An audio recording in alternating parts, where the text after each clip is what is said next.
At the recently held Cold Chain Unbroken, experts discussed airports as cold chain anchors. Here are some quick highlights from the session.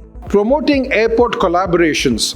This is key to having a safe and a very vibrant ecosystem. Minimizing as much as possible losses due to temperature excursions. But you're talking about $30 billion to a $45 billion loss.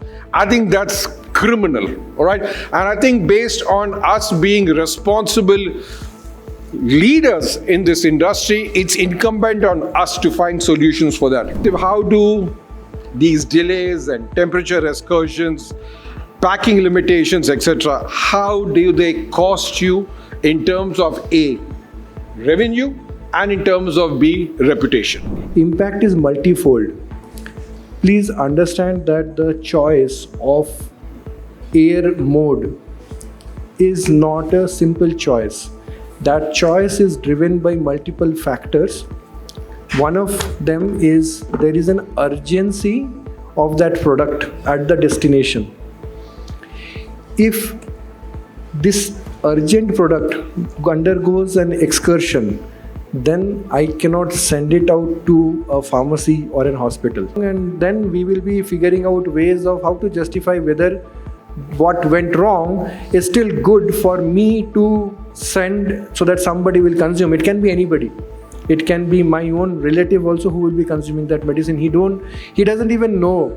So he blindly trusts us who are working in the background to maintain that integrity of the temperature throughout this transport so that the efficacy of the product is not impacted.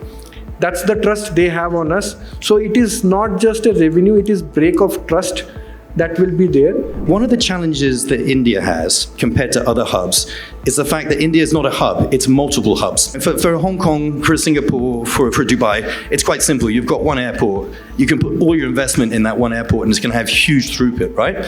In India, you've got the sort of 5 metros, but you've also got Pune, you've got Ahmedabad, right? You've got lots of different huge airports that make it a massive opportunity, but also a big challenge. And when you drill down to that, I can tell you today, as an airline operator, I don't want to call out airports, but there's 2 airports, Manish might know them, that stand out actually when it comes to cold chain, and stands out when it comes to the investment they've made in the long term. You've then got a couple of the older airports where you have the most amazing shiny passenger terminals and all sorts of awards. You go around the corner to cargo, there hasn't been the investment that needs to be. What is important today and what my customers, we work with all the stakeholders, they require transparency and information real time. So that's something which I think we need to invest a lot in. We have started an app, which is a small thing, but that's just within the terminal. But what if a shipper like Dr. Reddy's, for example, wants to know his product all the way from his factory till the time it reaches his destination? So that visibility is still missing. It's there in parts. Each of the stakeholder has their, they have a software, they have tracking and tracing devices, etc., but they don't interlink. So that needs to be there.